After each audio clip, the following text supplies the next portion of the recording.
Alice Regalado. You've seen me in such fine, quality, epic AP environmental science videos such as what does physics thuggery have to do with environmental science?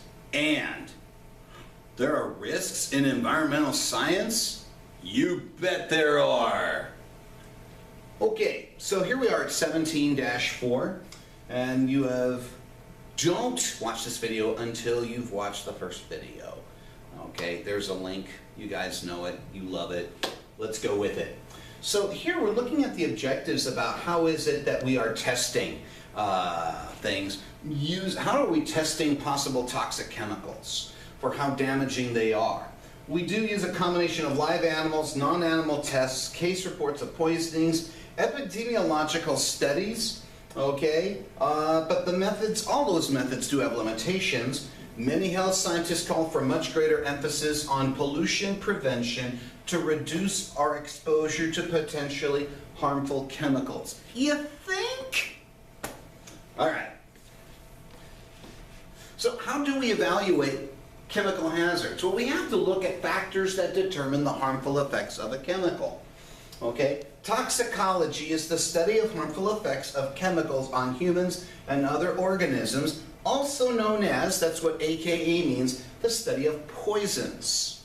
Okay? And there are a lot of poisons out there in the environment. If you know them, then it shouldn't be such a big deal. Okay? You know better than to do something like drink mercury, for example, or drinking gasoline. There is alcohol poisoning. There's all kinds of things out there.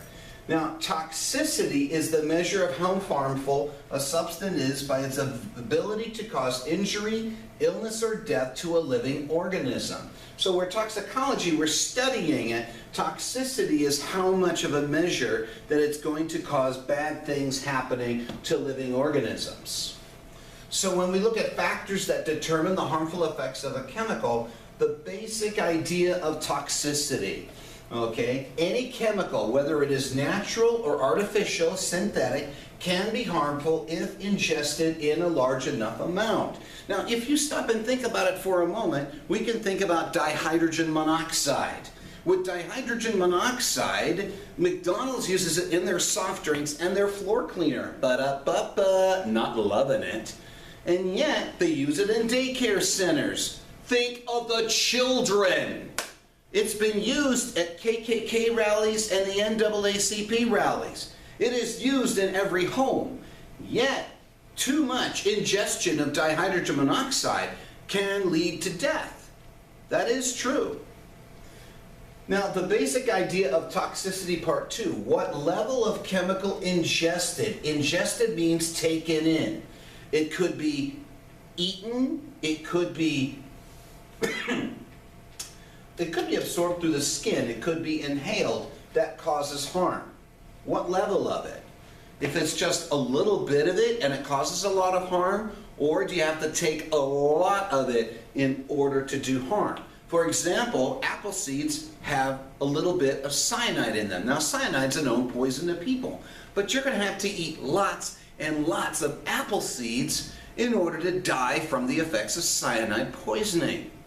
And of course, that depends on body weight, age, your general health. There's all that comes into play. Now, we look at, okay, I repeated the same slide, so moving on. So we have to look at factors. The dose, how much of the chemical is actually taken in? Is it 1 milliliter? Is it 5 milliliters if it's a liquid? What if it was a pill? Okay, what if it was 1 milligram compared to 250 milligrams? That's when we talk about dose. Now, genetic makeup determines the sensitivity to a chemical. Multiple chemical sensitivity. Now, genetic makeup, think about people who are allergic to gluten, let's say, that they can't go and eat bread. Or they can't eat any products that have wheat in them. What about people who are allergic to dairy? Okay, that's all in the genetic makeup. Okay, that's just the way that it is. Solubility, how easily can it go into or through the environment? Okay, That's the other thing about how soluble is the chemical hazard. Oil or fat-soluble toxins can penetrate cell membranes, given the makeup of the cell membrane with the double phospholipid layer. Yeah, trying to remember. Hey, I'm trying to remember some AP biology stuff. Well, really, it's also basic bio. But if you think about the basic makeup of cells, that'll give you a clue. Other factors, persistence, okay?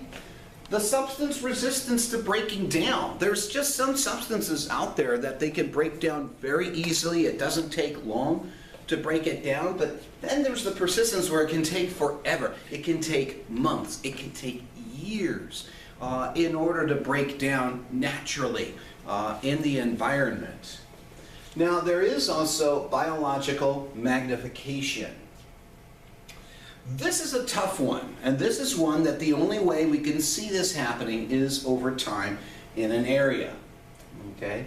So it's the concentrations of toxin increase as they pass through the successive trophic levels in a food chain or a food web. Now, we're going to look at a food chain, for example, because that's where you see the biomagnification. There's also the phrase bioaccumulation.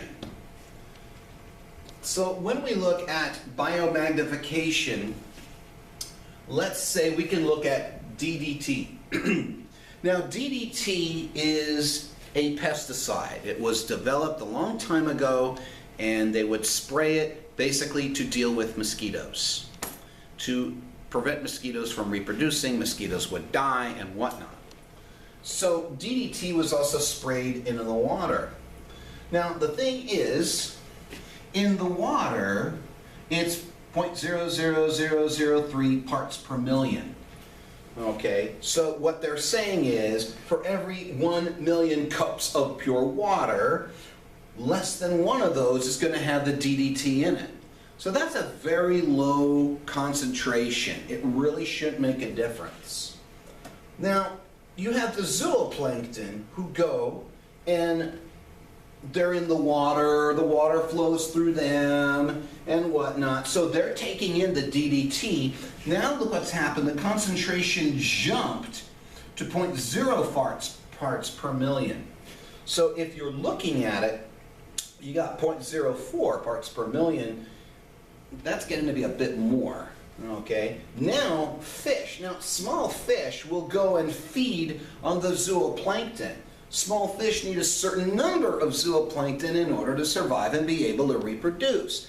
Because in biology, all living things have two main objectives: survive and reproduce. That's it. Okay? So with small fish, they end up ingesting, eating enough zooplankton. Now it goes from 0.04 parts per million to 0.5 parts per million. So you're seeing an accumulation here.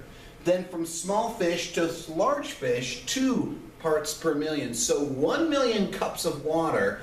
In that 1 million cups of water, 2 of those cups have the DDT. You guess which ones.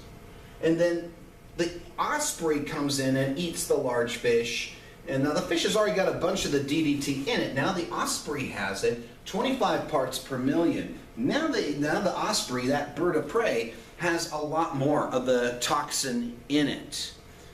Okay? That is the problem when we talk about biomagnification. Okay? On the lower level, it's very little. But by the time you get to the higher trophic chain, you're higher up on the trophic chain, it's getting to be more concentrated. And then that gets to be a bigger problem because it accumulates. That's the problem with it. So, how is it that we evaluate chemical hazards? Case study, protecting children from toxic chemicals. Again, this is one I'm going to have you guys read on your own. Okay? Scientists use live laboratory animals and non-animal tests to estimate toxicity. Now, how do we determine the toxicity of a substance? Well, the only way is to expose the population to measured doses of it. This is the only way we're going to find out. We can't come up with a computer model to go and predict this. The only way we're going to find out is exposing some population. Now the question comes down to is, well, what kind of a population? Can we here do an experiment like that? Actually, we can. And we can do it with plants, and we can do it, hopefully, with the duckweed that I have. That we can go and do an experiment. I'm still thinking of it. Okay? So that's what we've got here for that. So how do we determine the toxicity of a substance? We have to talk about the median lethal dose, LD50. I guarantee you this is going to be on the exam in May. I promise you. You must know about LD50. LD50 literally means lethal dose where 50% of the population dies. That's what it is. So the LD50 is derived from the dose response curve and represents the dose at which 50% of the test organisms, such as pests, are killed. Okay, well, what does this lethal dose curve look like? Well, there's a couple of ways to look at this. Here is a percent responding, okay? So the higher the percent responding, the more that they die off. Okay, if the lower percent responding, that means most of them are relatively unaffected by it. That doesn't mean they haven't suffered anything, it just means that it hasn't killed them, because that's what we're looking at. So here is the dosage, and this, in this case here, it's a logarithmic scale. And you have your percent responding, okay? So what they look for is, where is that 50% mark and what dose is that? So that's where you're looking at two things. You're looking at the 50% responding. So in other words, half of them respond. How are they responding?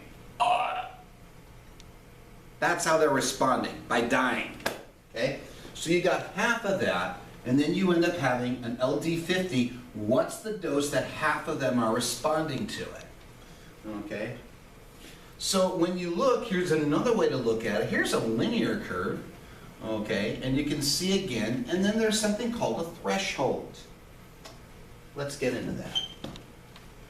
Now, there's two types of lethal dose response curves. One is the threshold, okay, and one is the non-threshold, okay. So when we look at the threshold, here's an example of a threshold curve. You'd say, well, wait a minute, what's the difference between that and that? Well, this one's not exactly measuring the 50% lethal dosage. So threshold, a certain level of toxin must be reached before the effects begin to show. Not all toxins go to work right away. Non-threshold is any dosage of the toxin will harm the organism, and that harm will increase as the dosage increases.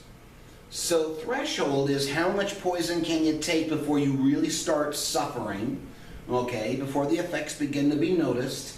Non-threshold, it's any dose will affect the organism, and the harm, the more you have the dose, the more harm that you have, okay, with that. Okay, now that's involving tests. Now that threshold could be done for things like worms. It can be done like blood worms. You can do that on invertebrate creatures, okay? So we cannot do that on, for example, dogs and cats. We can't do that. We cannot do it on vertebrates, okay? Yes, that does include politicians. Yes, that does include stupid celebrities. That is true. You don't do that. There's a moral thing. But for things that do not have a vertebrate, like plant material, for example, or duckweed, or you're looking at amoeba, if you're looking at bloodworms, those we can actually get away with in terms of testing the effects of poisons, okay, to see what would happen. It sounds cruel, but you need to understand, how else are we going to understand what the toxin does and how much, what kind of a dose are we looking at that's going to affect the population? Because remember, this is also a question of preserving human life also for this. Now, there are non-animal tests out there. There are computer models. I don't look at computer models as necessarily the most reliable, okay? Testing with tissue cultures, that's another idea. If you have living tissue in a culture and you were to test it, how does that affect the living tissue? High-speed robot testing, okay? I don't know about that.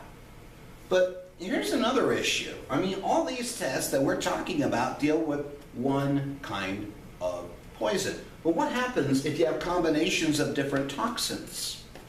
Because you can have toxins that, when they work together, they're even worse than if they are separate by themselves. It's what they call synergy. It's a synergistic effect, okay? So what about the testing for the combinations of different toxins? How do we handle that? Are there other ways that we can evaluate chemical hazards? Yep, we can look at case reports. We can look at physicians' reports about people suffering death or adverse effects from exposure. This would include like autopsy reports, for example. So we can, with pictures, so it's anecdotal, meaning it is oral information that is put down on paper, what's happening with the person, okay, things like that. The other one is epidemiological studies. This is the $75 vocabulary word. Put that one in a Scrabble game, it's total ownage. Okay? It compares the health of people exposed to a certain chemical. That's our experimental group, compared to the health of another group not exposed to the chemical. Okay? This is the control group. That's epidemiological studies. Okay? So what happens with that? And sometimes that just happens. Okay? They probably have done epidemiological studies on Ebola. We know there are people who have been affected by the Ebola because it's killed them slowly and painfully. How do we handle that? Okay? But that is more of a viral thing. Here we're looking at toxic chemicals. Okay? Now, part of the problem, and I got to look at my timing. Okay, yeah, I'm kind of running down here. All right. Why do we know so little about the harmful effects of chemicals? That's because 99.5% of the chemicals are not regulated by any governing body. So it's pretty much an open field out there. 2% of the chemicals have undergone any extensive testing to determine toxicity. There's just so much out there, and we are playing with stuff we don't necessarily know. Okay? Great example, many years ago they had lead in paint. And what would happen is, if the paint peels, you have little kids who go and take the peel, and some of them would eat it and thus get lead into them. How did we know? You know, we would not have known unless we've had little kids suffer the effects of lead poisoning from that. Okay? Last thing here, as we round the chapter, we can reduce the major risks that we face if we become informed, think critically about risks, and make careful choices. Okay, so how do we avoid it? Risk analysis. Identify. ID means identify hazards and evaluate the risks. Comparative risk analysis. Ranking risks. Which is the worst? Which is the least? Risk management. Reduce or eliminate risks. Risk communication. Inform the public and decision makers. But the greatest risk of them all, ladies and gentlemen, is poverty. With poverty, the risks are a whole lot greater. It's the end of chapter 17. And with that, ladies and gentlemen, we're going to stop here. Take care.